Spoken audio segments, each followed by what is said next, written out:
Good. Okay, so I'm going to pack a gown for you guys, because some asked how to do it and that they were rusty. So first we're going to go over what we need. We need to have a towel. We need to have one of the blue surgery towels. There's also some green ones, but a surgery towel that goes in it. We need to have a wrap, a surgery wrap, that can wrap the whole thing. We're going to need a sterile strip indicator that goes inside, and we need our gown.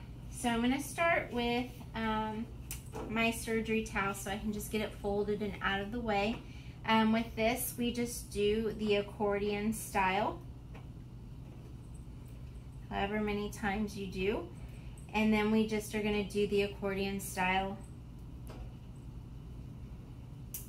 again. And then the top one, the top part, we need to do a little flap so that you can reach in and grab it and not touch a whole lot of stuff. The next thing I'm going to do is I'm going to do our gown. So you'll find it in the cabinet, just folded in any way that they could to get it in there. I'm going to kind of get it and shake it out.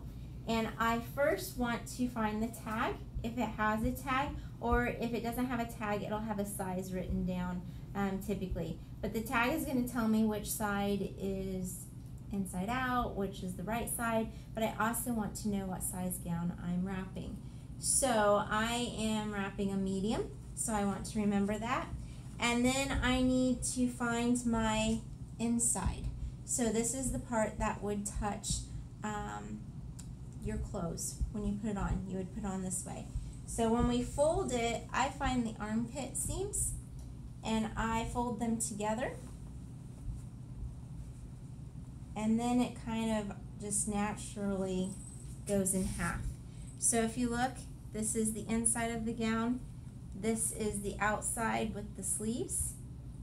So we want to kind of fold it inside out. So once I have it like this, I lay it flat. I try to straighten up the bottom because it doesn't always like to fold with the rest of it.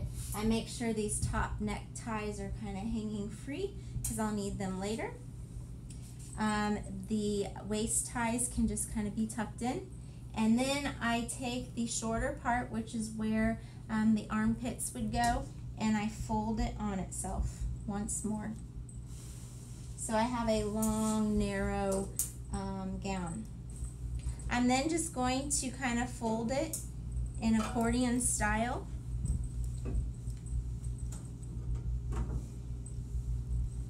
All the way up, making sure I keep it as neat as possible and those neck strings are out.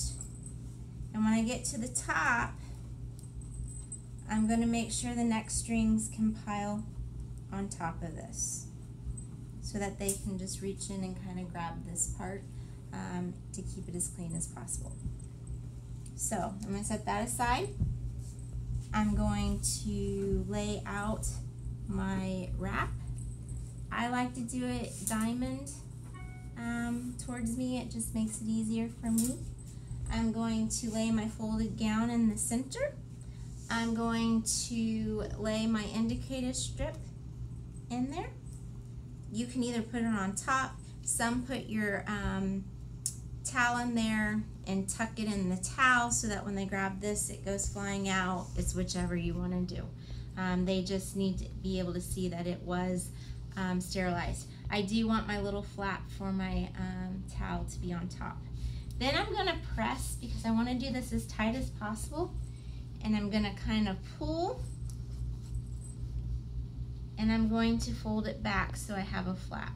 Now this is a really long wrap. It's a pretty big wrap. They're in different sizes. So with this one, I kind of fold it back and then again so that this is sticking out so we can grab it. I'm making sure it's straight all while I'm still pushing down to keep compression. I'm going to pull this side over, fold it. Again, I want to make sure they can reach this flap, the circulator when they're opening it so they don't have to touch the gown. I'm going to pull the other side over, my flap, and then I kind of swirl it around towards me. I pull this part. I'm going to pull as tight as I can, and I'm gonna tuck it in. And I do want this flap to be out. Then I would put some tape, which I have tape and Sharpie. So you can kind of tape this way or this way. I'm gonna tape this way. I do not have to go all the way around. I want to make a little courtesy tab on one end. I just want to make sure that I go past where it might separate. And then I'm gonna do the same on the other side. Do my courtesy tab. Make sure it's pretty tight so you can see I didn't go all the way around. And then this is where I write medium green gown. I'm gonna put my initials. And then I will not date it until I'm gonna put it in the autoclave. So if I was gonna autoclave it now, I would put today's date and put it in the autoclave and start the autoclave.